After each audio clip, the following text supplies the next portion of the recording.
All right, folks, the second story I have for you today involves a check ride I gave to a C-141 guy one Friday afternoon. Young first lieutenant. Good kid. Good guy. He was struggling with area orientation, which means keeping the jet inside the designated area for the mission profile. It happens. But at any rate, he had failed his contact check and had had two review rides, and now we were going up on what we called an initial progress check. And that's the only thing he was struggling with was area orientation. Now, often during the briefing, I could tell what kind of a ride somebody was going to have by the way they conducted themselves in the briefing, by the way they carried themselves, and so forth. And this kid was a little bit nervous, but I could see he was a good kid, and so I was of the mindset, let's see if we can draw his very best out of him.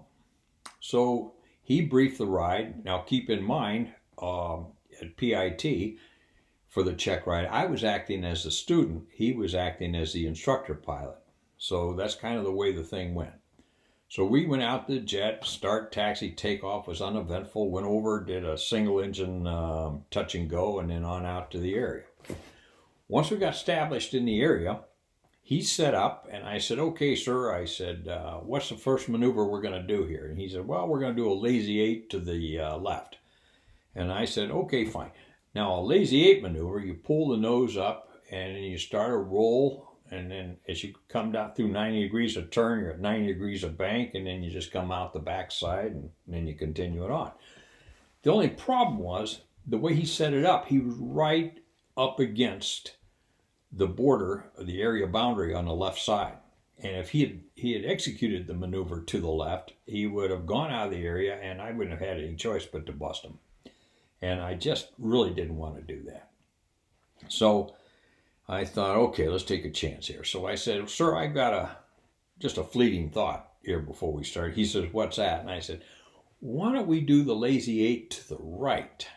I said, that way, I said, we will stay in our area. And I said, I won't have to bust your ass when we get back, and we can go have a couple beers and laugh about it. He said, that's a great idea. He then went on to have just a great check ride.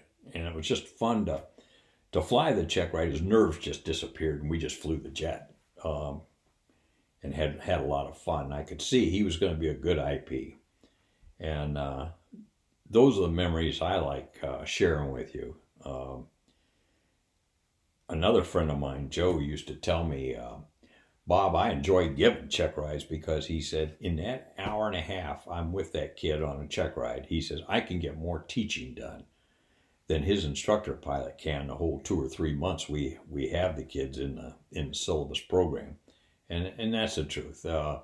Sometimes you can take these guys and just talk to them as pilots and say, well, that's probably not a bad idea, but might want to consider this idea too. And that's what's really fun, was really fun with me to work with these kids. So thanks a lot.